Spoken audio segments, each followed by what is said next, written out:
Bon, on va peut-être pouvoir commencer ce petit live Twitch. Allez. Notre petit live Twitch. Allez, je lance. Je vois qu'on est 7 sur le chat. Donc, bienvenue à toutes et à tous pour ce nouveau live Twitch avec notre live Twitch Macroscope, notre 5e épisode de Macroscope, qu'on va peut-être bientôt pouvoir renommer Dépression, parce que je pense qu'il traite exclusivement de sujets pas forcément très joyeux. La dernière fois, c'était la guerre en Ukraine, les morts au Qatar, les faits et gestes de Roman Abramovich. Voilà, je te laisse disséquer les thématiques qu'on traite avec toi, JB. Bref, que des sujets bien sympathiques.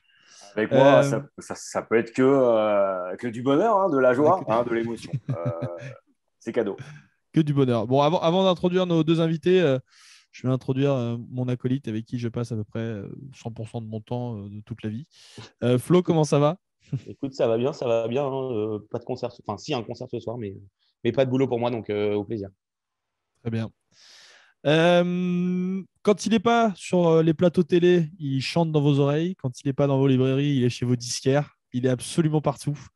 On pourrait croire qu'il a un homonyme. Comment ça va, JB? Toute la musique que j'aime, elle vient du blues. Écoutez, ça va les gars? Content de vous voir, ça fait plaisir. Oui. Je suis ravi de parler de ce superbe sujet avec vous, mais surtout, et là je tiens à saluer la présence de quelqu'un qui nous est cher, quelqu'un qui est plus charismatique que les gens charismatiques. Celui qui a inventé des choses que personne ne pensait possibles. Il est avec nous ce soir. Il est là.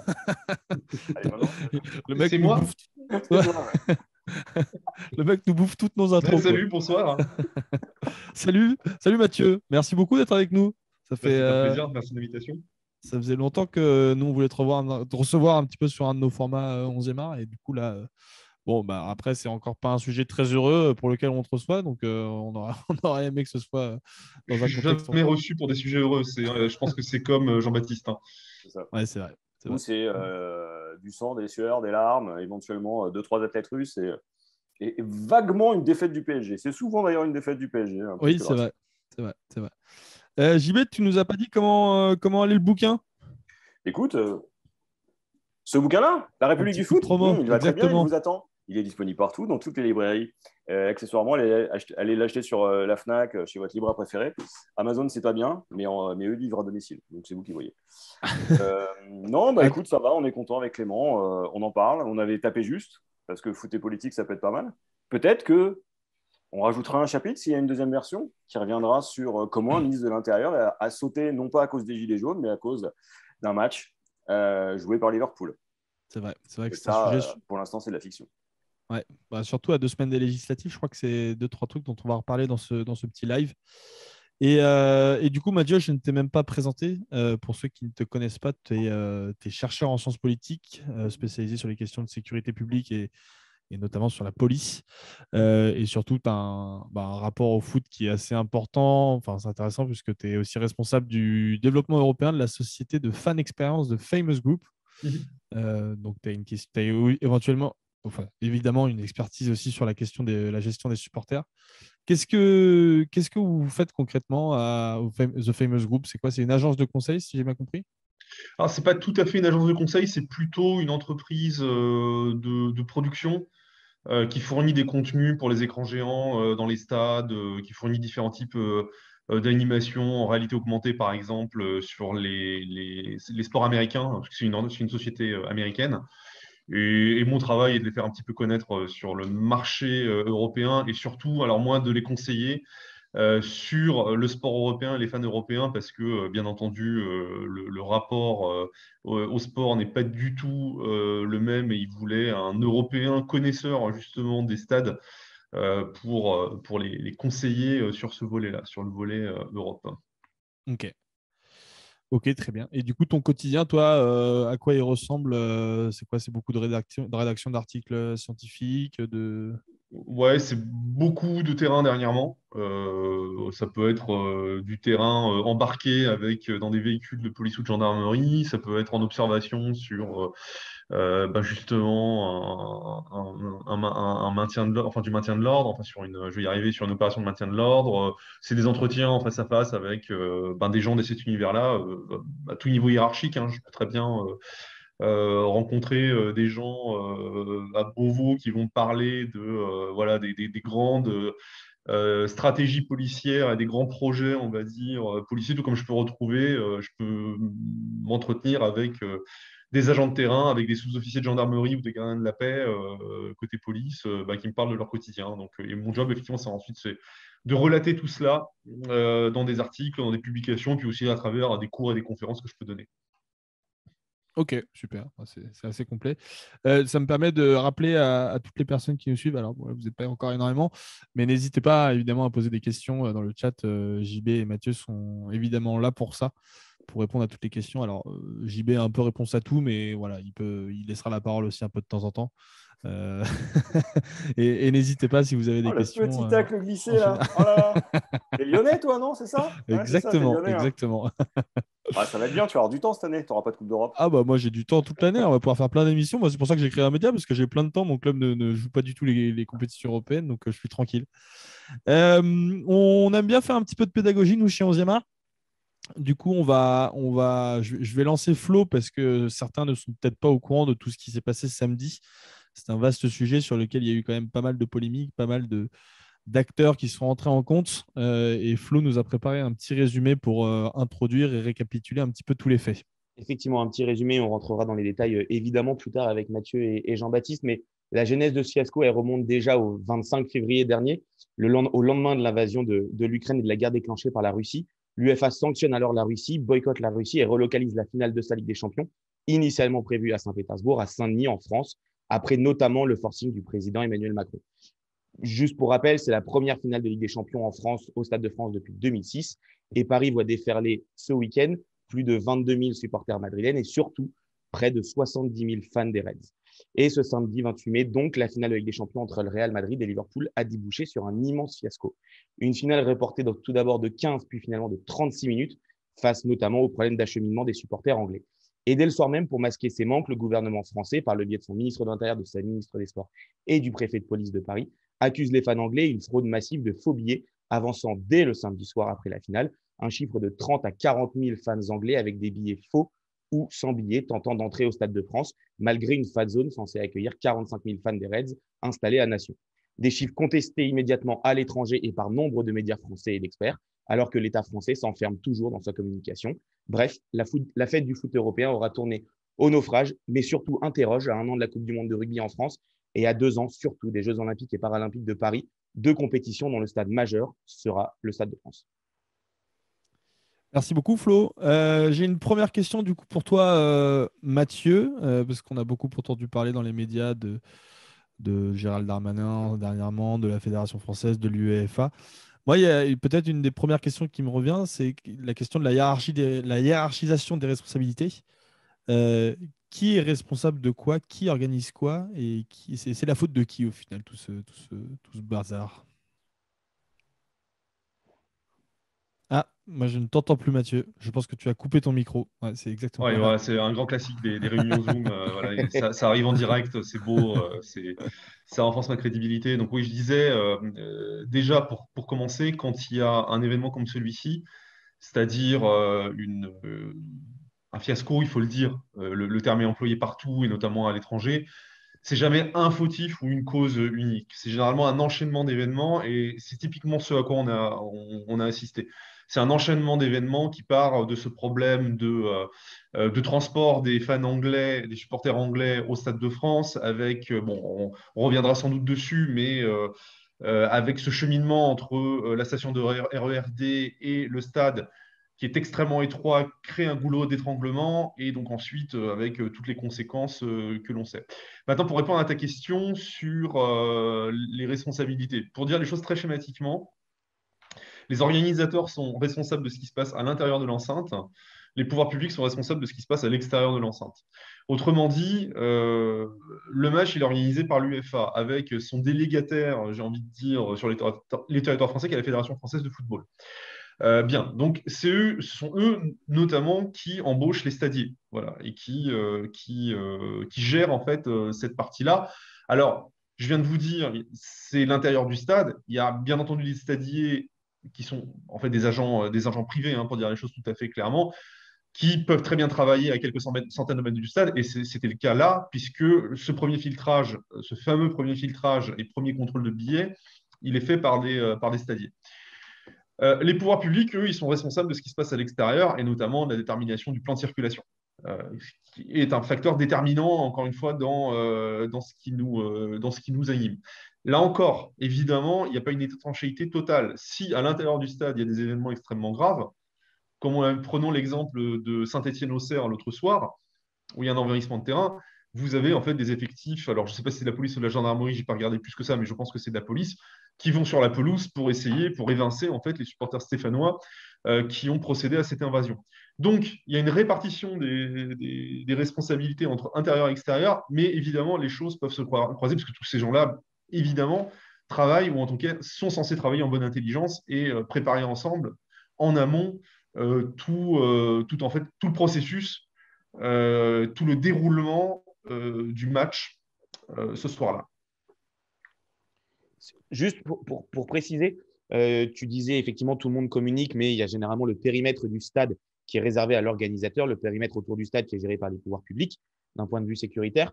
En l'occurrence, la finale de la Ligue des Champions, c'est un événement de l'UEFA qui délègue à la Fédération française de football l'organisation dans le stade et à l'intérieur de l'infrastructure. Oui, globalement, c'est ça. En fait, alors après, je ne connais pas non plus les arcanes de l'organisation d'une finale de Champions League, mais l'UEFA, en fait, comment vous dire, n'a pas les capacités pour organiser les matchs partout en Europe. Ce que je veux dire par là, c'est que c'est une fédération européenne qui a ensuite des membres dans chaque pays. Et donc, dans chacun des pays, il y a une fédé qui connaît en fait le stade et qui a l'habitude d'organiser. Typiquement, le Stade de France, c'est entre guillemets le jardin de la FFF, puisqu'il y a les matchs de l'équipe de France qui y sont joués. Il y a les finales de Coupe de France.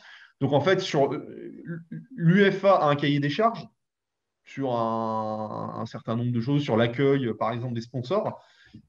Mais ensuite, c'est à la France d'exécuter. C'est la France qui est l'organisatrice et donc, en l'occurrence, la FFF qui va gérer cette partie-là. Du coup, il y a quand même, enfin, la majorité des problèmes qui ont été recensés se sont faits à l'extérieur du stade, si je dis pas de bêtises. Il y a eu quelques problèmes quand même avec les stadiers à l'entrée qui sont pas fréquents, qui peuvent arriver sur certains événements sportifs. Mais la majeure partie des sujets se sont faits notamment sur l'esplanade du Stade de France. Du coup, qu'est-ce qu'on tire comme conclusion par rapport à ça? Est-ce que du coup, est-ce que la plus grande responsabilité de ce fiasco porte sur le ministère de l'Intérieur et le préfet? C'est l'impression que j'ai. Encore une fois, je veux pas ruer dans les brancards, je veux pas commettre l'erreur qui est commise par beaucoup de polémistes et de commentateurs politiques. C'est en fait de foncer tête baissée sur une cause ou un responsable unique. Et c'est ce que tu as dit, Flo, c'est un peu ce qu'a fait le ministre de l'Intérieur d'ailleurs des samedis soirs. Il dit il y a 30 ou 40 000 Anglais avec des faux billets, c'est ça la cause du problème. Et je vois pas comment. Je ne sais pas à quelle heure il tweet ça, il doit être 22h30. Je ne sais pas comment à 22h30 il peut déjà arriver à ces conclusions-là. Donc je ne veux pas commettre la même erreur. Néanmoins, d'après les informations dont on dispose, oui, c'est le préfet de police qui détermine les flux de circulation, le positionnement des forces de l'ordre, le positionnement des points de contrôle. Alors ensuite, charge aux organisateurs de fournir les stadiers, de fournir des effectifs pour mener ces points de contrôle. Mais très clairement, il y a une défaillance ou une déficience très nette sur le point que j'ai évoqué un tout petit peu plus tôt, qui est le cheminement entre le RERD et le stade. On sait que le RERB est en grève. Je crois qu'il y a un train sur 3 à peu près. On dit en amont aux supporters anglais, qui sont pour beaucoup du côté de Nation où se trouve la fan zone, pour aller au stade, privilégier le D. Parce que lui, il marche régulièrement. À partir du moment où vous dites ça aux fans anglais, vous pouvez vous attendre à ce qu'il y ait une surcharge de la station de RERD, et donc une surcharge du cheminement entre le RERD et le stade. Et donc, vous prévoyez des points de contrôle qui sont dimensionnés. Et surtout, vous prévoyez un cheminement, c'est-à-dire un circuit où il n'y a pas de goulot d'étranglement. On se dit que quelques milliers de personnes peuvent passer. Et là, alors moi, je n'étais pas sur place, mais de ce que j'ai entendu, c'est notamment Ronan Evin, que nous connaissons tous, qui a témoigné sur ce point. Il a dit, à la sortie du RERB, alors oui, il n'y avait qu'un train sur 3, mais il y avait quand même un train sur 3. On pouvait prendre le RERB. À la sortie, il y avait 30 secondes d'attente au point de contrôle. Voilà, c'est très très simple parce que on a dit, alors on critique les Anglais, ils sont ceci, ça, mais ils ont obéi en fait. On leur a dit prenez le dé, ils ont pris le dé. Et donc ils se sont retrouvés dans un goulot d'étranglement, là où du côté du RERB, vous passiez sans problème. Et ça, c'est les pouvoirs publics. Et je ne comprends pas comment, encore une fois, comment ça n'a pas pu être anticipé. Pourquoi personne ne s'est dit, mais en fait, on va avoir une surcharge de flux depuis le dé. D'autant que, messieurs, que ce soit JB, Mathieu, Val, on est tous allés au Stade de France. Si des personnes qui nous Ouais. écoutent ne sont pas allées au Stade de France, la sortie du RERD, c'est un endroit qui est beaucoup plus étroit que la sortie Totalement. du RERB. Tu longes l'autoroute. Tu longes l'autoroute, on passe une espèce de tunnel, d'ailleurs assez glauque, mais en plus qui est assez étroit, où c'est souvent à cet endroit-là qu'il y a un premier filtrage, qui est assez compliqué. Et en plus, pour faire référence à ce que tu disais, alors je n'ai pas les chiffres exacts, mais on a quand même a été avancé par pas mal de journalistes, le fait qu'il y avait quasiment le double ou le triple de points de filtrage au RERB, donc installés par les autorités, alors qu'il y avait beaucoup moins de supporters qui passaient. Je crois qu'il n'y avait que 4 fils, je crois qu'il y avait que 4 fils côté D, ce qui est ridicule en fait. Contre une douzaine côté RERB, alors qu'il n'y avait qu'un train sur 3. Ouais, c'est ça. C'est ça. Donc bref. Et en fait, le nœud du problème, il est là. Et c'est pour ça que je disais après, c'est un enchaînement de catastrophes. C'est que tu as cet agglutinement avec des Anglais qui se retrouvent à plusieurs milliers bloqués, littéralement bloqués, où ils ne bougent pas pendant 1 heure. Tout à l'heure, j'étais en plateau sur France 24 avec un supporter de Liverpool qui était au stade, qui a dit pendant un moment, 1 heure, je suis resté planté. En plus, dans un endroit où il n'y a pas de réception téléphonique, ou en tout cas, elle est de mauvaise qualité, donc en plus, on ne pouvait pas s'informer. Les policiers ne disaient rien, les stadiers ne disaient rien. Tout d'un coup, on ouvre les vannes, après 1 à 2 heures d'attentisme. On dit, on fait péter ce point de contrôle. Et donc là, tu as un effet d'opportunité où tu as effectivement des gens sans billets qui arrivent à pénétrer sur l'esplanade. Tu as des délinquants en porte qui se sont également glissés là pour commettre les vols à l'arrache, violences qui ont été relatées là aussi par de nombreux témoins. À la base, il n'y avait rien à faire au niveau de l'esplanade. C'est pour ça qu'on se retrouve avec des gens qui escaladent les grilles du stade. Et c'est pour ça qu'à un moment, on est obligé carrément de fermer l'entrée donc côté nord, où était côté sud, où était le parquage liverpoolien, avec des malheureux qui ont acheté des billets, qui ont fait des heures de voyage et ne peuvent pas rentrer au stade. Et en fait, c'est ça le truc, c'est que c'est un effet boule de neige.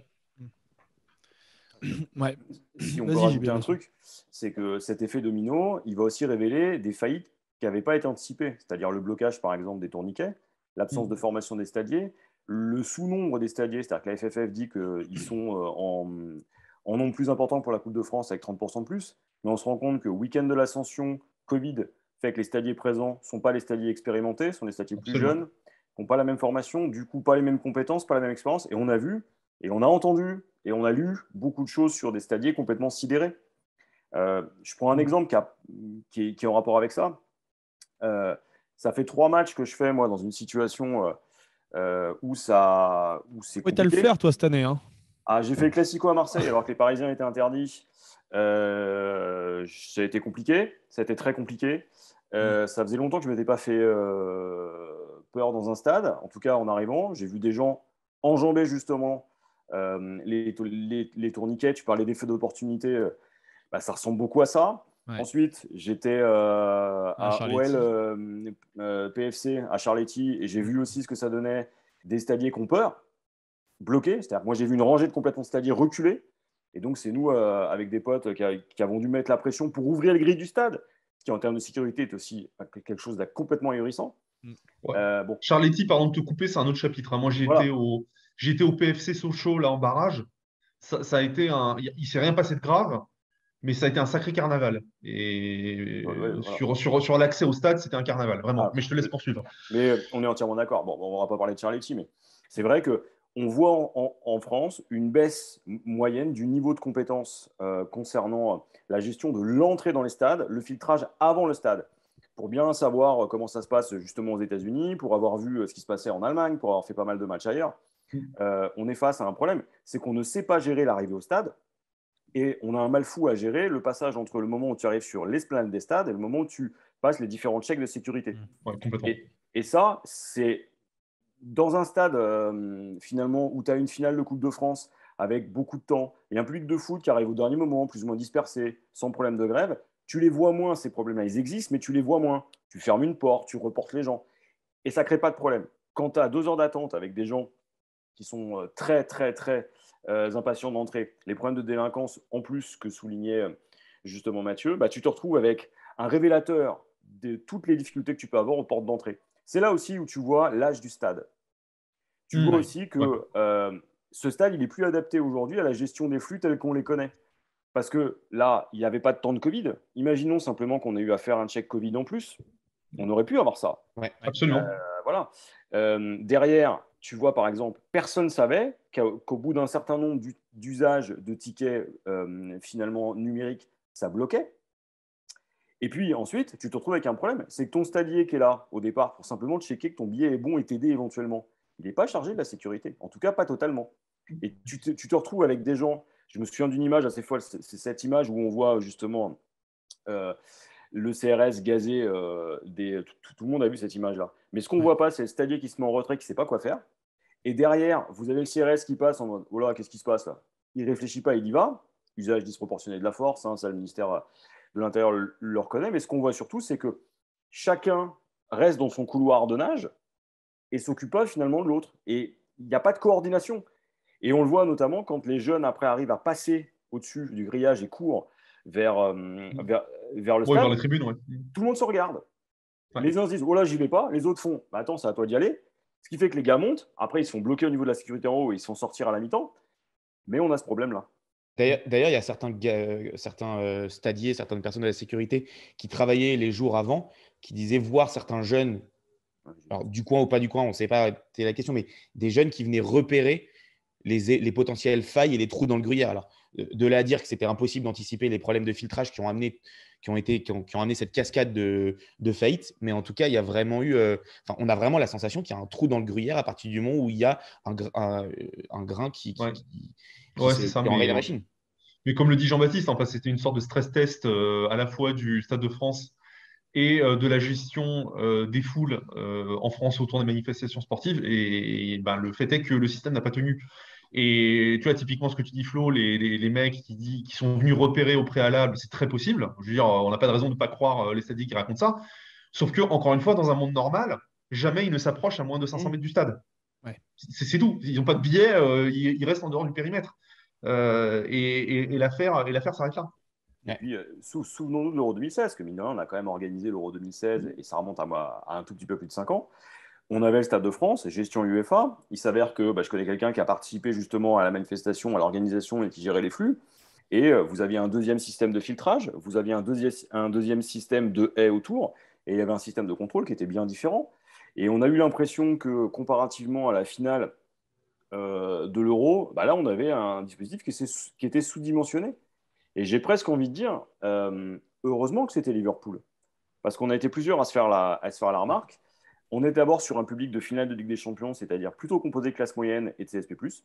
Donc déjà capable de gérer leur stress et leur appréhension. Moins alcoolisé que ce qu'a pu dire Gérard Darmanin, parce que je pense qu'il a tendance à confondre ses représentations des années 80 et la réalité sur le terrain.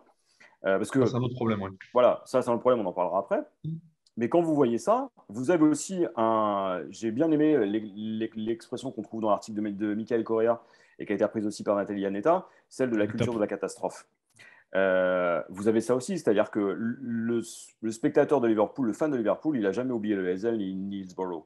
Et vous les voyez, c'est-à-dire que les gens, ils ont inconsciemment… C'est comme nous quand on va au parc, on n'oublie pas les 2 morts des années 2000. C'est des choses qui restent. T'es dans une queue, moi qui suis un fan de Liverpool, j'imagine les mecs qui sont dans la queue du filtrage, tu peux avoir envie de forcer, tu vois le mec devant qui a un maillot de Liverpool avec les 97 la référence aux 97 victimes dans le dos, dans le col. Donc forcément, la culture de la catastrophe, elle est ultra prégnante dans ce club. Et c'est là où, et on parlera j'imagine de la dimension politique après, mais c'est là aussi où, imagine la situation si vous aviez eu Naples, un club néerlandais. Prenez par exemple les fans de Rotterdam. Regardez ce qu'ils ont fait à Marseille. Regardez les Grecs. Les Grecs, le tour d'avant. Hein. Ouais. Les Grecs. Mais finalement, tu en as plein d'autres, les Turcs. On aurait pu avoir une catastrophe et on est passé à ça d'avoir une catastrophe majeure en France à 1 an de la Coupe du Monde de rugby. Alors, vous allez me dire, le public, c'est pas le même, blabla, Marseille, blabla, etc. Évidemment. Mais le problème est quand même là.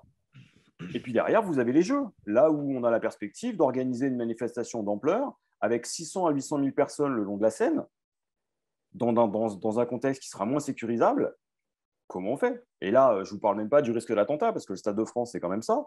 Souvenons-nous de ce qui s'est passé le 13 novembre. Ça fait quand même beaucoup de choses. Et là, beaucoup se sont demandé pourquoi on appuyait autant là-dessus.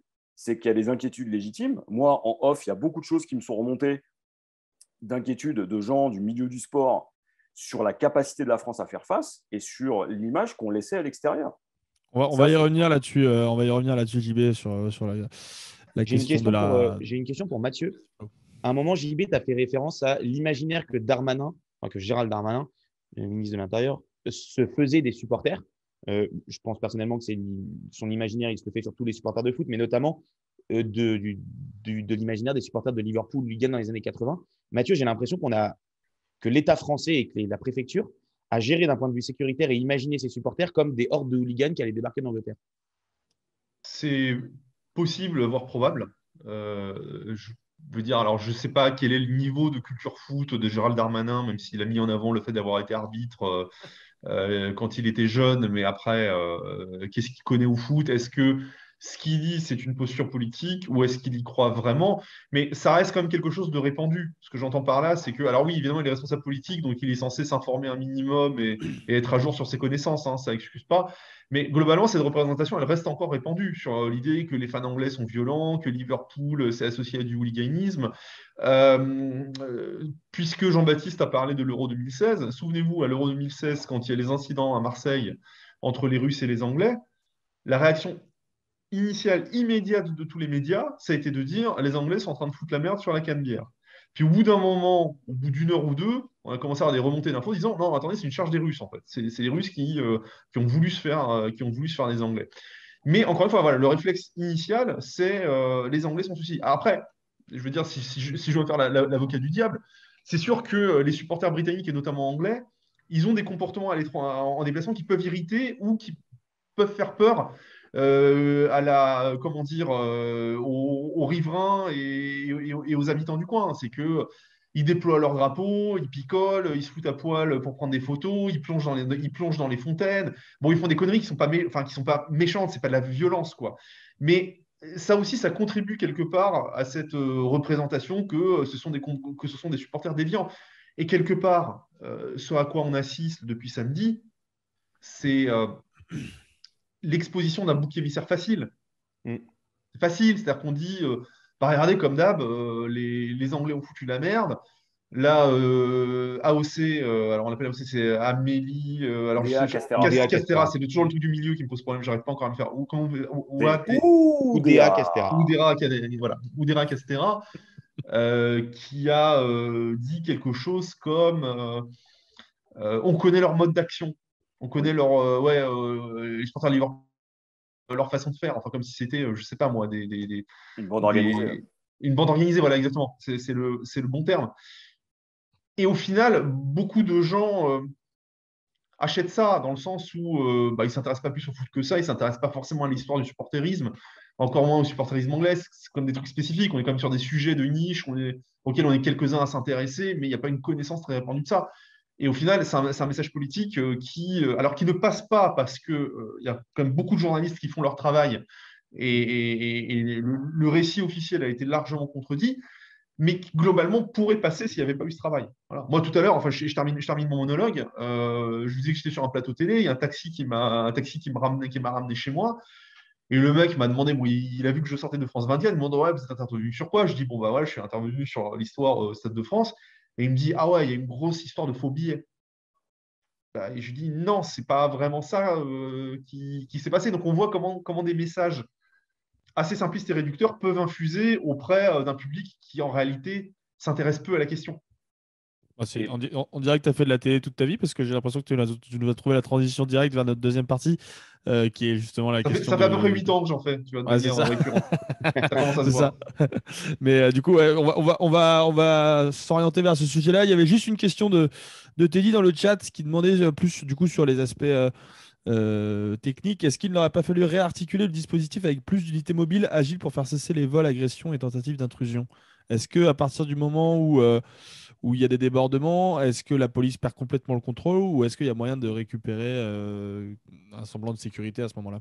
C'est une excellente question. Témoignage de beaucoup d'Anglais, c'est à la sortie du stade, on s'est fait dépouiller et il y avait des policiers et des gendarmes qui n'ont pas bougé le petit doigt. La raison est très simple, c'est que les policiers et les gendarmes qui étaient là, ce sont des agents de maintien de l'ordre. Donc eux, on leur a dit d'être en statique à tel endroit, ils sont en statique à tel endroit. Ce que tu décris, c'est-à-dire l'activité d'interpellation, c'est une activité de policiers de sécurité publique. Autrement dit, de policiers de commissariat qui font de la patrouille tous les jours. Et leur job, entre autres, ça n'est pas le seul, ou en tout cas, ça ne devrait pas être le seul, c'est de faire du flag, de choper des gens qui sont en train de commettre des délits. Et eux n'étaient pas déployés.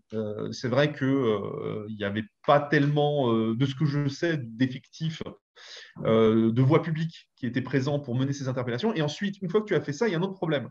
C'est que quand tu as chopé quelqu'un qui vient de commettre un vol à l'arraché, par exemple, il faut le présenter devant un officier de police judiciaire.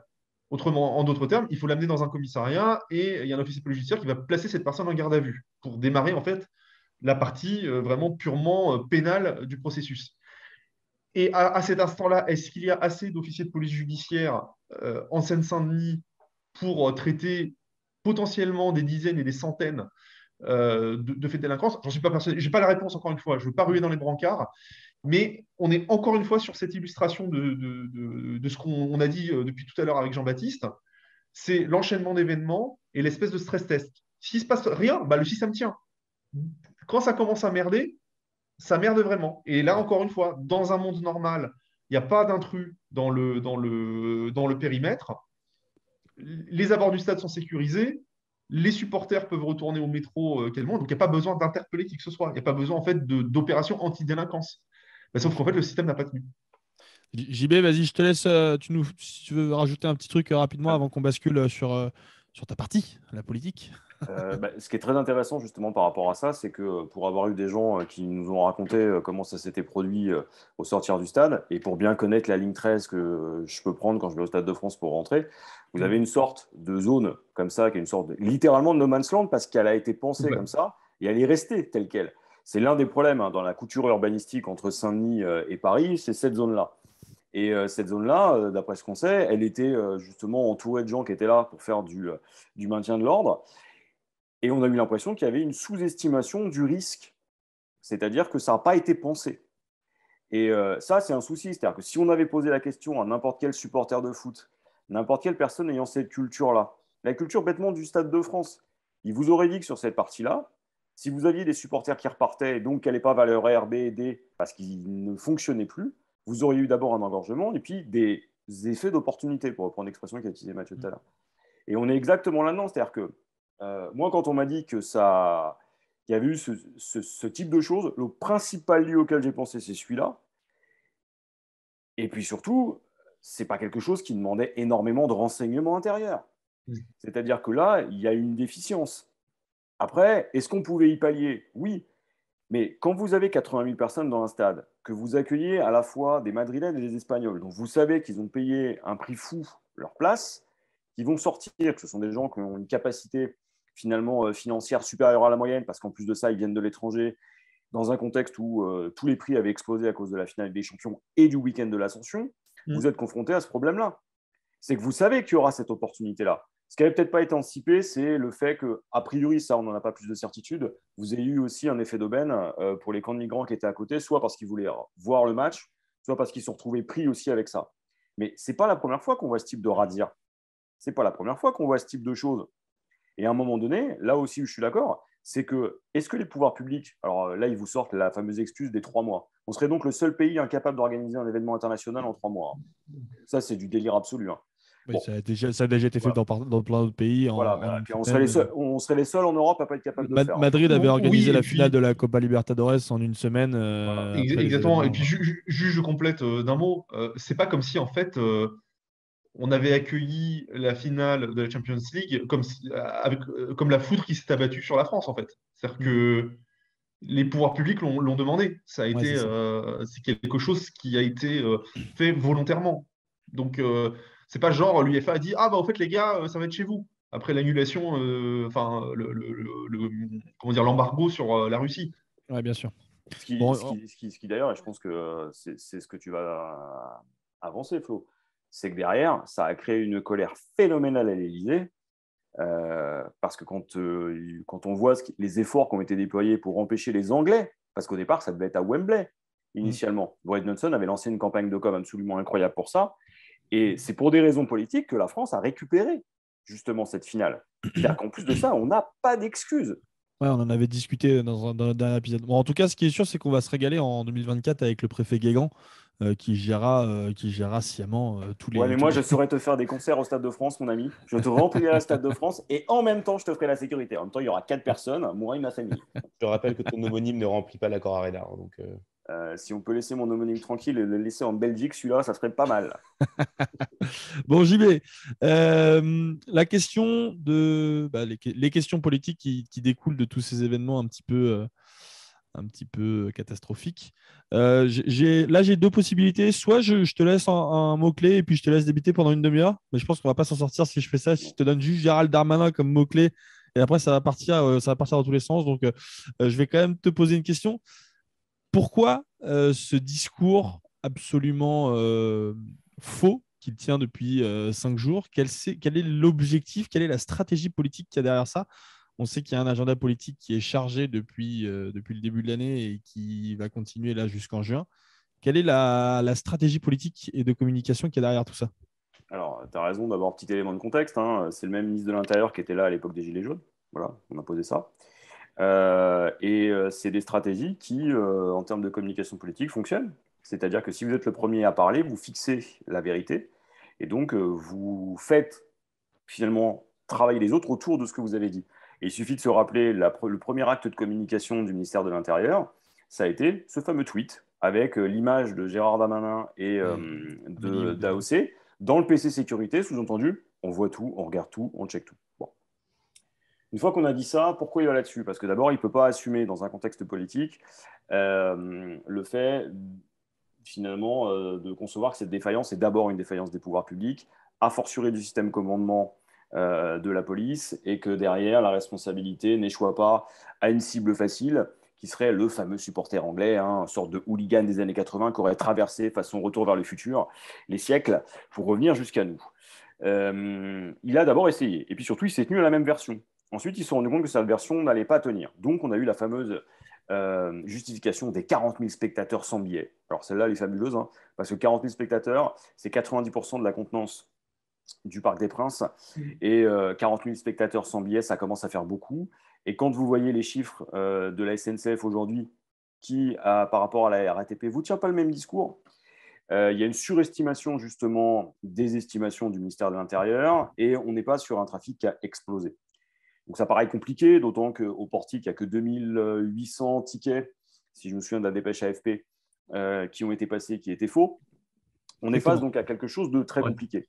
Et puis, le souci, et là je vais rester dans un cadre franco-français et après je vais élargir et je laisserai Mathieu finalement aller plus loin.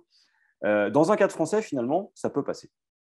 C'est-à-dire que si ça avait été des supporters français, au bout de 5 jours, on serait passé à autre chose, la vérité serait imposée, on aurait renié, et puis l'attention médiatique serait redescendue. Le problème, c'est que vous avez des Anglais en face. Et que, il y a la culture de Liverpool, il y a aussi le fait que vous avez obtenu cette compétition au nez à la barbe de Boris Johnson qui est en difficulté politique. Donc pour lui, vous lui offrez une opportunité politique d'aller plus loin et de vous rendre littéralement la monnaie de votre pièce. Vous ajoutez à ça une chose, c'est que vous avez menti. Et il y a un truc qu'on n'accepte pas en Amérique du Nord et en Angleterre, c'est le mensonge. Et on va aller vous chercher là-dessus, a fortiori quand c'est documenté. Et je vais faire une comparaison. Alors, elle n'est peut-être pas heureuse, Mais pour bien avoir travaillé sur le sujet, ça ressemble beaucoup à des affaires qu'on a pu avoir dans les années 80. Alors là, ça va, on a eu la chance de ne pas avoir de mort. Déjà, rien que cette communication du ministère de l'Intérieur, c'est juste scandaleux. Ouais. Mais si on avait eu un mort, ça ressemblait finalement au type de dénégation qu'on aurait pu avoir et qu'on a eu au moment de l'affaire du Rainbow Warrior. C'est-à-dire un État qui, pendant quelques jours à quelques semaines, se fixe sur une vérité et n'en démord pas. C'est le même type de communication qu'on avait au moment du nuage radioactif de Tchernobyl. On fixe une vérité et surtout, on n'en démord pas. C'est l'inverse de ce qu'on fait normalement en communication de crise aujourd'hui. C'est-à-dire qu'en communication de crise, on vous dit une chose, notamment dans les grandes boîtes depuis quelques années, assumez tout de suite, parce que vous allez faire redescendre le stress. Évidemment, il faudra sacrifier les têtes. Il faudra assumer les responsabilités. Mais il vaut mieux faire ça. Regardez Kinder. Je prends une comparaison folle, hein, mais vous avez eu ça. Ils ont assumé tout de suite. Ils ont une perte de pouvoir d'achat, ils doivent reconstruire la confiance, mais derrière, la pression est redescendue. Là, vous êtes sur une affaire qui dure depuis 5 jours, on parle de football. Hein. C'est-à-dire qu'aujourd'hui, le préfet Lallemand et Gérald Darmanin sont plus menacés qu'à l'époque des Gilets jaunes, où on a eu des gens qui ont été estropiés, avec des débordements qui ont affecté l'image française. C'est là la question. Je te coupe juste une seconde, Jean-Baptiste. C'était Christophe Castaner au moment des Gilets jaunes. Oui, tu as raison, mais il était sur la fin. Oui, il est vraiment. Enfin, Darmanin est arrivé. Il a eu 3 mois, je crois. En fait, il est arrivé après la crise sanitaire. Voilà. Par contre, le préfet Lallemand, lui, avait été mis en place. Ça changerait en propos. Hein, Non, mais tu as raison. Mais l'Allemand était déjà là parce qu'il a été placé. L'Allemand a été mis en place L'Allemand, c'est pendant la crise des Gilets jaunes, justement. Ça, oui. Ouais, comme quoi, je suis tellement amoureux de Gérald Darmanin, je le vois partout. Je le vois tout. Mathieu, moi, j'ai une question pour toi, toujours sur le côté politique, mais avant qu'on passe plutôt à l'aspect diplomatique et nos relations avec la perfide Albion. On parlait des manifestations des Gilets jaunes, on a vu beaucoup de dérives policières et un système de sécurité, un dispositif de sécurité qui a été beaucoup retravaillé, qui a posé beaucoup de questions. En fait, au-delà des manifestations des Gilets jaunes et des manifestations violentes ces derniers moments, l'autre secteur de la société où on voit ces problèmes de manifestation, ces dérives parfois policières, que ce soit dans les interdictions ou dans le maintien des flux et de la sécurité, c'est le football. C'est le football avec les interdictions de stade, les interdictions de déplacement, parfois largement abusives. Est-ce que toi, aujourd'hui, tu penses que même s'il n'y a pas eu de supporters à proprement dit avec les supporters, il n'y a pas eu de violence commise par les supporters, ou alors juste sur des épiphénomènes, est-ce que tu penses qu'on paye, mine de rien, ces interdictions abusives et ce comportement de la place de nos forces publiques? Ouais, alors, j'ai eu quelques interférences, donc j'espère avoir bien entendu ta question et je pense l'avoir comprise. Si je vais dans la mauvaise direction, tu m'interromps et tu me dis. Juste une seconde sur le point précédent concernant la communication gouvernementale le soir du match et dans les jours qui ont suivi et le fait de s'enferrer dans un mensonge qui est contredit par toute la presse internationale. Et pour avoir répondu notamment à des journalistes anglais ces 3 derniers jours, je veux dire que la tonalité des critiques envers la France est particulièrement féroce. Mais sur cette bataille de chiffres, donc on nous dit qu'il y aurait eu 40 000 personnes qui seraient venues soit avec, alors d'abord avec des faux tickets, puis après c'est pas que des faux tickets, c'est un peu de faux tickets et beaucoup de gens sans tickets. Ça signifie qu'on a autour de 115 000 personnes dans et autour du Stade de France. Ok ? Là, tu parlais de la SNCF et de la RATP. Moi, le chiffre que j'ai trouvé, parce qu'elle a aussi une bataille de chiffres, c'est qu'il y aurait autour de 70 000 personnes qui ont pris les transports sur les 3 lignes concernées, donc le B, le D et la 13. Donc, si on fait une soustraction très bête, j'ai toujours été nul en maths, mais là, c'est dans mes cordes. 115 000, allez, on arrondit à 120 000, moins 80 000, ça fait… Pardon, je vais y arriver. Non, vous voyez, je suis nul en maths. Je me suis déjà paumé. Moins 70 000. Donc, je disais 67… Voilà, on a autour de 70 000 personnes qui ont pris les transports et on aurait 115-120 000 personnes qui sont autour du stade. Ça veut dire 45 à 50 000 personnes qui seraient venues autrement que par le RER ou le métro. Mais ce n'est pas possible. Tu ne peux pas venir à pied au Stade de France, parce que comme disait JB, c'est au milieu de nulle part. Enfin, ça jouxte Saint-Denis, évidemment, et ça jouxte Aubervilliers, mais il y a un no man's land entre les deux, premièrement. Et de toute façon, la plupart des spectateurs sur un match comme ça, ce ne sont pas des Dionysiens, comment dire, ce ne sont pas des gens du cru, c'est plutôt des gens qui vont venir de Paris ou d'autres coins. Et tu viens pas en bagnole non plus parce que c'est un enfer absolu. C'est-à-dire, à part si tu es un Possible. VIP, C'est littéralement impossible. c'est de se littéralement garer. impossible. À part si tu es un VIP qui a accès au parking. Et Parking. il faut quand même savoir que les VIP en question l'autre soir ont été obligés de descendre de leur bagnole à quelques cent mètres du stade. Enfin, moi, j'ai lu que Nadal, par exemple, Oui, avait Nadal, dû ouais. descendre limite sur la bretelle d'autoroute et finir à pied. Donc, ça tient pas debout, en fait, cette histoire. Alors ensuite, la question que tu me posais, et qui, ce que je devine, malgré les problèmes de son que j'ai eus, portait sur la gestion des supporters ces dernières années. Ouais. Et là, il y a énormément de choses à dire, hein. Énormément de choses à dire. Premièrement, dans la société, enfin, je ne vais pas citer des grandes références comment dire, vous faire une bibliographie, mais dans la sociologie de la police britannique, on parle d'une certaine catégorie de personnes comme de police property, donc propriété de la police. Autrement dit, ce sont des catégories sociales, ce sont des catégories de gens sur lesquelles en fait la police peut exercer une répression assez féroce parce que le reste de la société s'en fout un peu. Voire le reste de la société se dit, ce sont des gens dangereux, donc quelque part ils le méritent.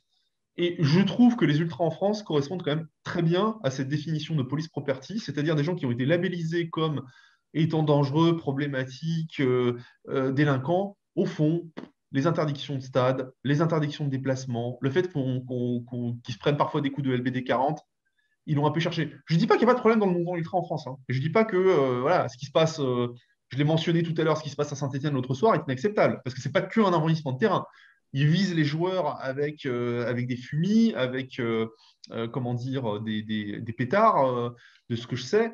Donc c'est très violent et ça n'a pas à se produire. Je ne dis pas qu'il n'y a pas de problème. Mais on considère à partir de ce genre de comportement que bah, voilà, la caricature, le fan de foot est débile. Et donc, ça, c'est une première grille de lecture. C'est qu'on accepte des choses euh, infligées aux supporters de foot qu'on n'accepterait pas si on l'exerçait sur d'autres groupes, sur d'autres groupes sociaux.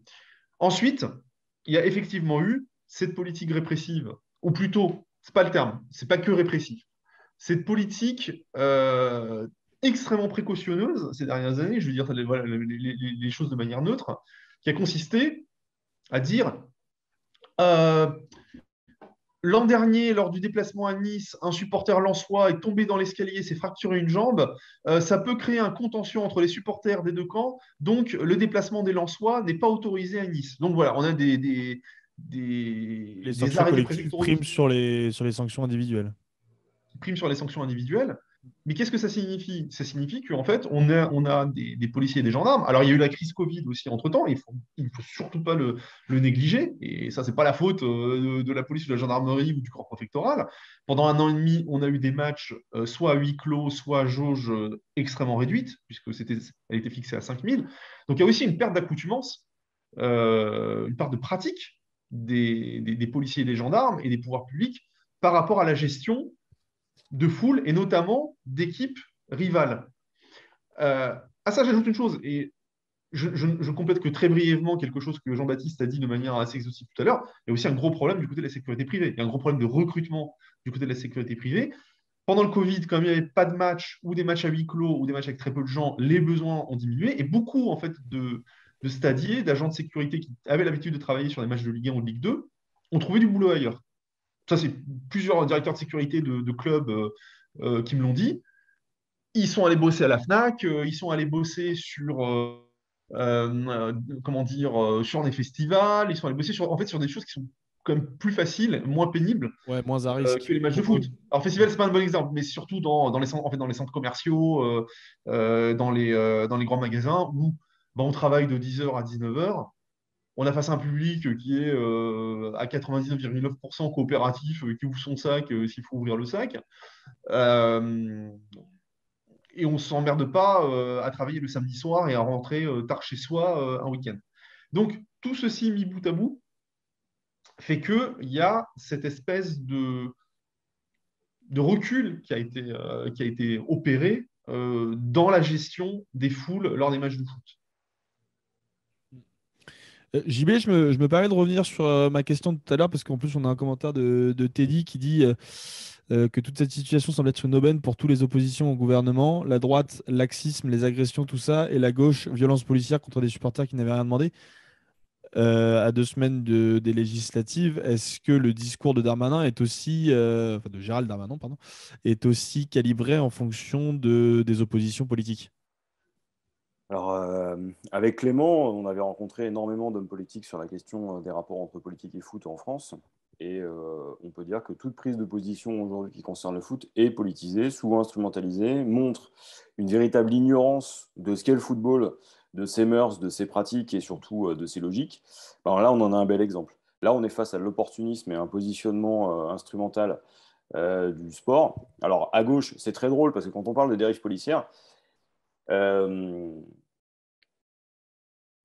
c'est pas si vrai que ça. C'est-à-dire que oui, vous avez des comportements disproportionnés, Bah, pas sur cet événement-là, quoi. mais pas sur cet événement-là. Ouais. Donc déjà là, vous n'êtes pas crédible. C'est-à-dire que là, vous voyez clairement que vous forcez la réalité. D'autre côté, vous avez l'extrême droite qui vous explique que la Seine-Saint-Denis, c'est une zone de non-droit magistrale, puissance 12, et que on a été débordé par une vague, grand remplacé, etc. Bon, pareil, c'est too much. Et vous avez au milieu de tout ça un ministre qui sauve sa place, qui sait clairement qu'il y a un problème, qui ne veut pas l'assumer, ou pire, qui ne veut pas le voir. Et alors là, c'est la grande question, c'est qu'aujourd'hui, la question de sa sincérité, elle se pose. Est-ce qu'il est vraiment sincère par rapport à ce qu'il raconte, ou est-ce qu'il a décidé d'avoir une ligne fixe et qu'il n'a pas décidé d'en changer? C'est une vraie question. Ouais, est-ce qu'il est à la rue ou est-ce qu'il est à la rue ou est-ce qu'il pense ce qu'il dit, quoi? Ou est-ce qu'il est l'allemand? Voilà. C'est la vraie question. En tout cas, ce qu'on sait, c'est qu'il y en a un qui n'a pas du tout apprécié, c'est Emmanuel Macron. On sait que ça arrivé dans les brancards quelques heures simplement après l'événement. On rappellera que dans cette finale de Ligue des Champions, vous aviez l'Émir Al-Thani qui était présent, avec lequel il y a eu derrière un repas officiel. Vous vous rendez compte qu'il y avait quand même énormément de VIP. Et puis vous aviez Séphérine, et puis vous aviez Gianni Infantino. Vous pouvez être sur des choses. On y arrive, on y arrive. Gianni, on y arrive. Là, si on dérive un peu par rapport à ta question, vous êtes sur un événement qui est quand même problématique parce que derrière, vous n'êtes pas prêt de récupérer une finale de Ligue des Champions ou une finale de Coupe européenne en France avant un bout de temps. C'est-à-dire que vous avez intérêt à ne pas vous rater sur la Coupe du Monde de rugby. Bon, a priori, ça devrait être plus tranquille. Vous n'avez pas intérêt à vous rater sur les JO, mais vous avez montré au monde que là, il y a un problème. Tu parlais de stress test, je trouve l'expression très juste, hein, Mathieu. Là, on a montré nos limites. Et la vraie question derrière, c'est est-ce qu'aujourd'hui, on a un alignement politique qui est suffisamment conscient des enjeux pour accepter l'erreur? Ou est-ce qu'on va tenter de faire comme avec les Gilets jaunes, période, comme tu le soulignais tout à l'heure, Castaner, l'allemand, c'est-à-dire s'enferrer dans une ligne de défense qui est intenable, mais qui passe quand même auprès de l'opinion publique, pour des raisons bassement électorales. Parce que concrètement, ce qu'on nous a fait remonter, c'est qu'il n'est pas dit que le préfet allemand aurait résisté s'il n'y avait pas eu un contexte électoral. Parce que ça aurait fait descendre la pression tout de suite. Là, vous ne pouvez pas le faire. Bon. Moi, je suis très surpris. On serait dans n'importe quel autre État. Je prends par exemple l'Allemagne, je pense à l'Angleterre. En une semaine, vous auriez eu d'abord la tête du préfet concerné, vous auriez eu une remise de démission de la part d'un des deux ministres, probablement le ministre de l'Intérieur, sachant qu'on a eu la chance d'éviter un drame. Aujourd'hui, on a une stratégie de temporisation, de diversion. Même l'audition sénatoriale d'aujourd'hui a donné des résultats qui sont catastrophiques. Je vous interromps quelques secondes. Je sais qu'il est déjà 22h. On va continuer encore 10-15 minutes et après je vais vous libérer parce que j'ai l'impression que déjà JB n'a pas du tout payé sa facture d'électricité. Parce que voilà, il est complètement dans le noir. C'est voilà, ça l'éducation nationale, mon ami. Hein, voilà. Ça fait pas toujours. Hein. Moi, la crise de l'énergie, je la vis tous les jours, les gars. Tu vois. Je croyais que le bouquin payait, mais en fait, pas du tout. Ah non, c'est Clément Perniac à tout prix. Hein. Ça, c'est Clément Perniac à tout prix. Clément, rends l'argent. Voilà, exactement. Donc voilà, on tient encore 10-15 minutes parce qu'on a encore pas mal de questions, mais on va vous libérer parce que c'est déjà cool d'avoir pris tout ce temps-là. Flo, je te laisse enchaîner parce que je sais que tu avais des questions. Ouais, j'en ai une, que ce soit pour Mathieu ou pour JB, mais là, on parlait des répercussions politiques françaises. Au-delà de ça, on sent qu'à l'étranger, on est devenu une sorte de risée et personne ne prend la communication officielle au sérieux à l'étranger, et particulièrement en Angleterre. On passe par là, entre parenthèses, la Russie qui s'est bien foutue de notre gueule en disant, vous voyez, en Russie, ça ne se serait jamais passé comme ça si on l'avait maintenu à Saint-Pétersbourg. Mais pour en revenir là, on est quand même au bord de l'incident diplomatique avec l'Angleterre. Ah, JB fuit la question, visiblement. Ouais, il n'a pas du tout aimé. Bon, ouais, je la prends. Très bien. C'est plus que la risée. La France n'est pas seulement la risée du monde, c'est peut-être excessif, mais en tout cas d'une partie de l'Europe et notamment de celles qui s'intéressent au football. C'est que la France est considérée comme menteuse sur cette histoire. C'est les réactions de la presse et de la classe politique britannique, mais aussi des supporters eux-mêmes qui témoignent, enfin des supporters de Liverpool qui ont fait le déplacement, qui témoignent abondamment sur les réseaux sociaux et dans les médias, c'est en fait les pouvoirs publics français mentent. Ils donnent une version des faits qui est totalement éloignée de la réalité, qui cherchent à nous faire porter le chapeau, alors que nous sommes principalement victimes. Nous sommes victimes du fait d'avoir attendu pendant des heures dans une file complètement congestionnée, victimes d'usage de gaz lacrymogène à notre rencontre alors que on ne faisait rien, on voulait juste entrer dans un stade pour un match auquel nous avions le droit d'assister. Et ensuite, victime, encore une fois, des faits de délinquance qui se sont produits avec des vols et des agressions nombreux à la sortie du stade. Et non seulement les pouvoirs publics français ne nous ont pas protégés, mais en plus, ils nous blâment. Ils disent que c'est de notre faute. Donc, c'est pire qu'être la risée. La risée, c'est quand vous faites une grosse connerie et vous êtes ridicule. Là, il y a une grosse connerie ou un enchaînement de conneries, mais en plus, une mauvaise foi caractérisée, qui, comme tu l'as dit, JP, ne passerait pas dans d'autres pays. Moi, je vais aller plus loin. On commence à voir des parallèles se faire entre la diplomatie menée par Emmanuel Macron, qui est plus une diplomatie de la parole que de l'action, et justement ce qui s'est passé au Stade de Lui est France. reproché en Ukraine, beaucoup déjà. Alors, en Ukraine, mais pas seulement en Ukraine, hein. Souvenez-vous des superbes discours, notamment à l'Acropole, à la nuit tombée, sur l'Europe, l'Europe, l'Europe, et puis les résultats derrière.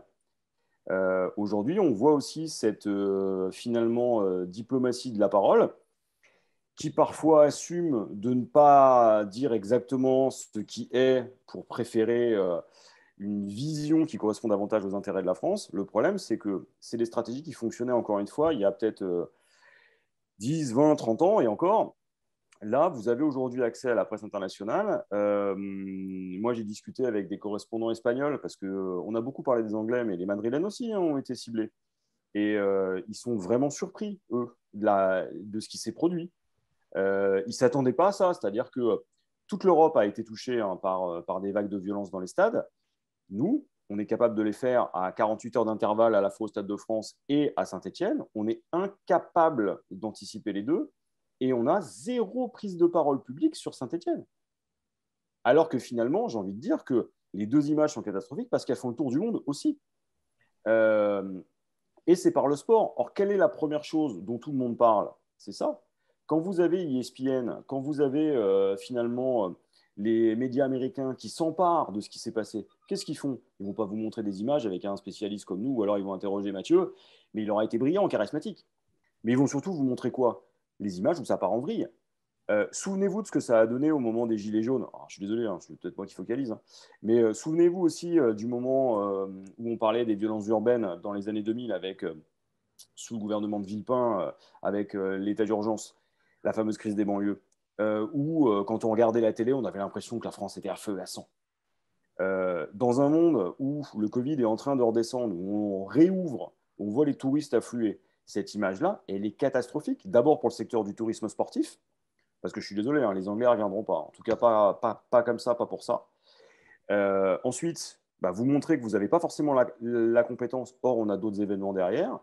Et puis, indirectement, votre image internationale, vous avez fait énormément d'efforts pour l'améliorer. Vous l'êtes flingué en 48 heures.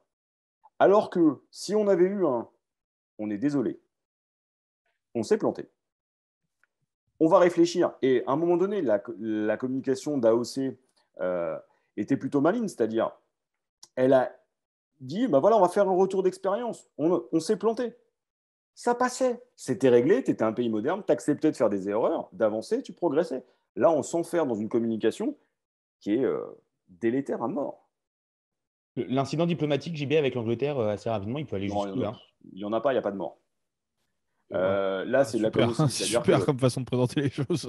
C'est vrai, mais c'est horrible de dire ça comme ça. Désolé, hein, mais encore une fois, les États n'ont pas de sentiments, ils n'ont que des intérêts. Vous auriez eu des ressortissants morts dans un contexte particulier, ça aurait été différent.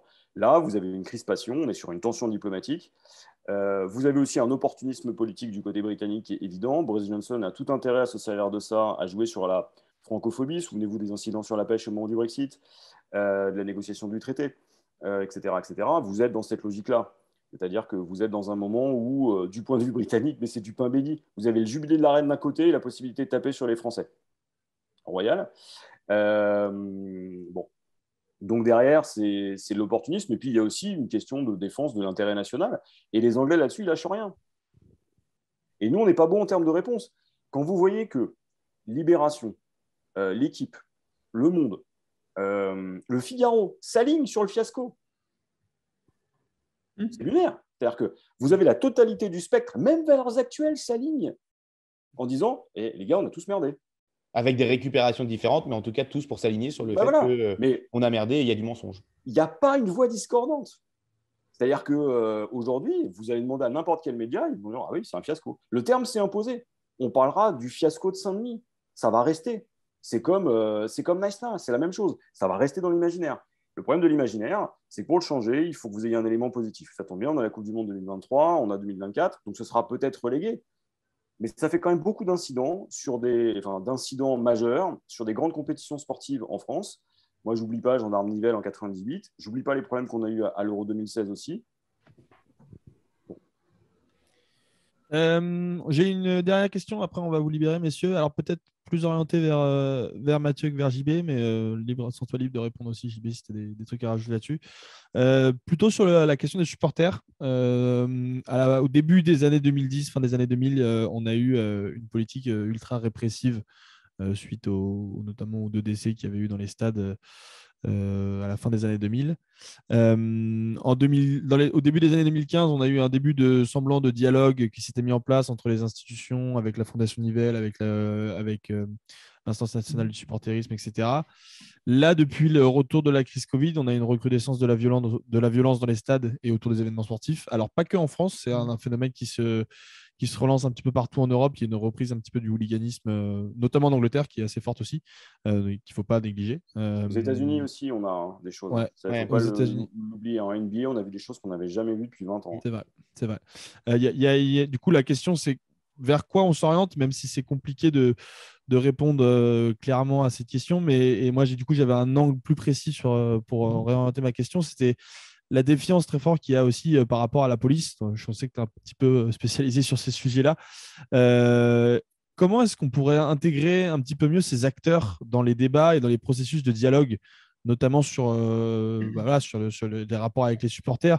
On avait parlé il n'y a pas longtemps dans un de nos épisodes de la question des référents policiers. Est-ce que c'est quelque chose que tu maîtrises un petit peu? Est-ce que tu penses que c'est une solution? Et sinon, est-ce que tu as d'autres idées plus générales? Alors, je le maîtrise, oui, tout simplement parce que je suis l'auteur du rapport d'évaluation de l'expérimentation du policier référent. Donc, tu tombes pas trop mal. Voilà que j'ai rendu. Merci Jean-Baptiste, c'est gentil. Donc, non, c'est un sujet que je connais bien et sur lequel je travaille. Donc, plusieurs choses à cela. Oui, il y a une recrudescence de la violence sur la saison qui vient de se terminer. Très très clairement. Il y a eu des incidents, il y a eu des incidents graves. Après, quand on dit, j'entends ici et là, que c'est limite la pire saison de l'histoire de Ligue 1, que c'est sans précédent, on le redit, il y a eu des saisons avec des morts au Parc des Princes. Et les années 80-90, moi j'ai commencé à fréquenter le Parc des Princes dans les années 80, plutôt vers la fin, c'était le Far West. Enfin, je veux dire, il y avait quand même des scènes de violence, on entrait n'importe comment dans les stades, il n'y avait pas de parquage visiteur. Voilà, il ne faut pas non plus sombrer dans le catastrophisme qui consisterait à dire, comme d'habitude, tout était mieux avant et aujourd'hui c'est horrible. C'est exagéré. Mais effectivement, la saison a été problématique. Alors, les explications, on n'a pas forcément tout le recul nécessaire, mais encore une fois, pendant 1 an et demi, tout a été mis sous cloche. Pendant 1 an et demi, on ne peut pas aller au stade, ou pratiquement pas aller au stade. Et d'un seul coup, on revient. Et d'ailleurs, à la surprise générale, ou à la surprise de beaucoup de clubs, euh, beaucoup ont été surpris qu'à la reprise de la saison 2021-2022, on soit à jauge pleine. Beaucoup pensaient qu'on allait reprendre à 25-50%. Ouais. Voilà. Et en fait, le gouvernement décide de faire à jauge pleine. Et tant mieux, je veux dire, voilà, c'est vrai qu'on a eu aussi des très très belles ambiances dès le début de saison. Mais des rivalités, des tensions qui pouvaient préexister et étaient mises au cloche explosent. Les gens sont excités de retourner au stade. Donc, ils peuvent aussi avoir des comportements incontrôlés, incontrôlables. La société est sous tension. Plus généralement, la crise sanitaire, la crise économique, On n'a plus les aucune questions manifestation sociales. globale qui se passe bien aussi. Pardon? On n'a plus non plus aucune manifestation classique qui se passe bien maintenant. Exactement. Donc, c'est pas Exactement. On a conscrit. globalement des manifs qui dégénèrent de plus en plus souvent. Donc, bon, au final, alors moi, j'aime pas cette expression, le stade est un miroir de la société. C'est pas un miroir de la société, c'est un microcosme spécifique avec ses rites et ses caractéristiques, mais il n'est pas imperméable à la société. Il y a quand même un certain nombre de choses qui infusent dans un stade. Donc ça, c'est une première chose à dire. Ensuite, oui, il y a eu un progrès du dialogue à partir de 2016. Et donc, comme tu l'as dit, la création de l'instance nationale du supporterisme, des référents supporters dans les clubs, et ensuite, sous l'impulsion de la Fondation Nivelle, dont je vais dire 2 mots juste après, l'expérimentation de ces policiers référents dans quelques stades de Ligue 1 et de Ligue 2. Fondation Nivelle, c'est une fondation allemande du nom du gendarme Nivelle qui a été violemment agressé par des hooligans allemands lors de la Coupe du Monde 98 en France et qui en a gardé malheureusement des séquelles à vie. Et donc, c'est une fondation qui a été créée en Allemagne par la Fédération allemande de football pour juste prévenir les violences dans les stades et créer un dialogue entre pouvoir public et supporters. Et cette fondation Nivelle a poussé et financé cette expérimentation du policier référent, qui est en fait un policier désigné alors idéalement dans chaque stade, mais on n'en est pas encore là, pour servir de point de contact aux supporters visiteurs. Voilà. Et donc, ça, ce sont des dispositifs qui marchent plutôt bien, dans le sens où, moi, de ce que j'ai pu évaluer, les matchs où je me suis rendu, justement, je vous disais tout à l'heure que mon boulot, c'était d'assister à des dispositifs, justement, de maintien d'ordre de sécurisation. Je l'ai fait plusieurs fois sur des matchs de Ligue 1, enfin, avant la crise du Covid, justement, pour un peu mesurer cette mise en place du policier référent. Et les supporters sont contents, voilà, d'avoir un point de contact, un interlocuteur. L'instance nationale du supporterisme, ce n'est pas un miracle, ça ne peut pas tout résoudre, mais on peut quand même anticiper un certain nombre de problèmes. Elle ne s'est pas réunie pendant quelque chose comme 1 an, je crois. D'accord. Il y a des parlementaires qui sont membres de cette instance nationale qui n'y ont jamais mis les pieds. Vous voyez. Donc, il y a aussi un sous-investissement du dialogue par les pouvoirs publics. Il y a eu une embellie, c'est vrai, de 2017 à 2020, disons, et malheureusement, on est revenu au même cercle vicieux qu'avant. Il y a des incidents, on les traite par la répression, et il faut la répression ciblée. Je veux dire, encore une fois, des mecs qui, comme l'autre jour à Saint-Etienne, entrent sur le terrain et balancent des fusées sur les joueurs, ils doivent passer au pénal, il n'y a aucun souci là-dessus. Mais à côté de ça, il y a toute une frange des supporters avec lesquels on peut discuter et peut-être anticiper un certain nombre de choses. On tombe dans ce cercle vicieux de Ouais, il y a un incident, on a une réponse qui est collective et indiscriminée. Donc, les supporters sont de plus en plus défiants à l'égard des pouvoirs publics et de la police, donc vont avoir un comportement de plus en plus provocateur, et ainsi de suite.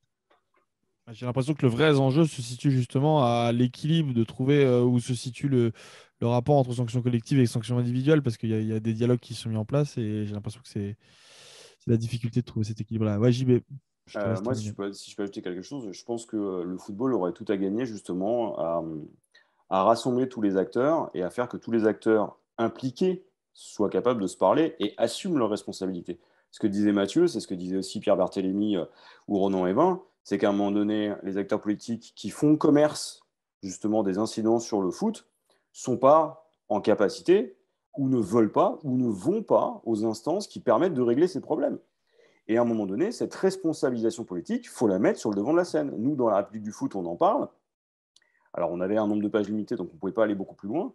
Mais cette question-là, aujourd'hui, elle fait que j'ai presque envie de dire que, 1, c'est juste de l'opportunisme politique. 2, il y a une volonté aussi de laisser faire l'incident, parce qu'on sait qu'on pourra capitaliser dessus. Et 3, il y a un côté, j'assume le fait que je parle beaucoup, mais je ne vais pas à l'instance parce que j'ai autre chose à faire. Et quand vous voyez des gens aussi investis que Ronan Evin, Pierre Barthélémy dire « mais on a tous les instruments pour faire ».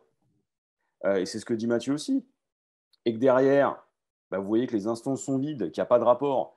Vous prenez par exemple le rapport de Sacha Houlier et de Marie-Georges Buffet, qui a été cité dès le 2e jour du mandat d'Oudéa Castéra. Tout le monde se dit, super, il y a enfin un ministre qui comprend et qui lit des rapports qui ont été faits sur ces questions-là. Mais sur les 10 propositions qui ont été faites, il y en a une qui a été retenue. Alors elle a dit qu'elle allait rouvrir le dossier. Alors, vu le contexte, il va falloir aussi un peu de volontarisme et puis que ça bosse, parce que le vrai problème, il est là. En France, cette question-là, elle n'est pas prise au sérieux. C'est bien, on l'agite comme ça, parce qu'à un moment donné, ça fait joli, mais il faudra à un moment donné quoi? Qu'on retrouve les morts des années 2000?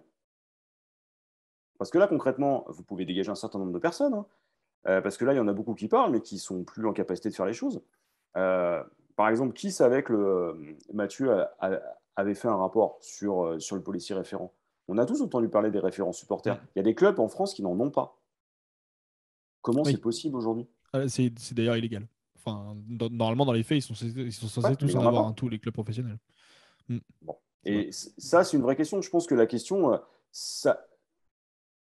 le problème des supporters, c'est comme ils sont éclatés et qu'ils restent quand même dans une logique qui est très clanique liée à leur club, ils ont du mal à se parler. Alors, il y a l'ANS, il y a d'autres structures qui existent, mais ils ont du mal à peser politiquement.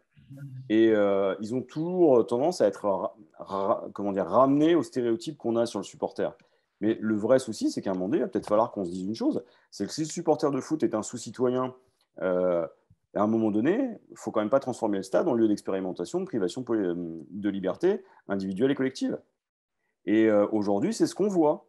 Je suis d'accord avec toi, c'est la question que j'avais posée moi, à Kylian Valentin, qui était représentant de l'ANS quand on l'avait interviewé, et qui me disait qu'il ne pensait pas avoir vocation à justement aller faire du lobbying comme ça auprès des instances dirigeantes, et que ce n'était pas leur rôle. Ce que je peux comprendre aussi, c'est une position à adopter, mais du coup, ça fait pas forcément... Enfin, le sujet n'avance pas forcément. C'est peut-être quelque chose à faire, c'est-à-dire, je ne sais pas ce qu'en pense Mathieu là-dessus, mais ce que je vois, moi, c'est que de l'extérieur, en regardant ça vraiment, non pas en tant qu'expert, mais vraiment simplement en amateur, c'est que j'ai l'impression que tous les instruments sont là, que dans d'autres pays, il y a un dialogue qui est clairement existant. Je pense notamment à l'Allemagne. Il n'est pas parfait, hein, mais il a le mérite d'exister. Que quand on regarde, les Américains, même eux, ont des problèmes, mais ils arrivent à les régler assez facilement. Et que nous, on a encore du mal à assembler toutes les pièces du puzzle alors qu'on les a. C'est aussi une question de volontarisme. Moi, j'attendais beaucoup plus d'AOC là-dessus. Alors, on verra ce qu'elle fait dans les prochaines semaines. Mais qu'est-ce qu'on attend, quoi? Flo, un dernier petit mot? Un dernier petit mot. Moi, je pourrais peut-être vous lire ce qu'avait dit Noël Le Graët le 25 février dernier. Il avait dit, faisant suite à la décision du comité exécutif de l'instance européenne de délocaliser la finale Ligue des Champions au Stade de France à Saint-Denis, et forte de son expérience dans l'organisation de grandes compétitions internationales, la FFF mettra tout en œuvre pour que cet événement se déroule dans les meilleures conditions. C'était l'instant Noël Le Graët.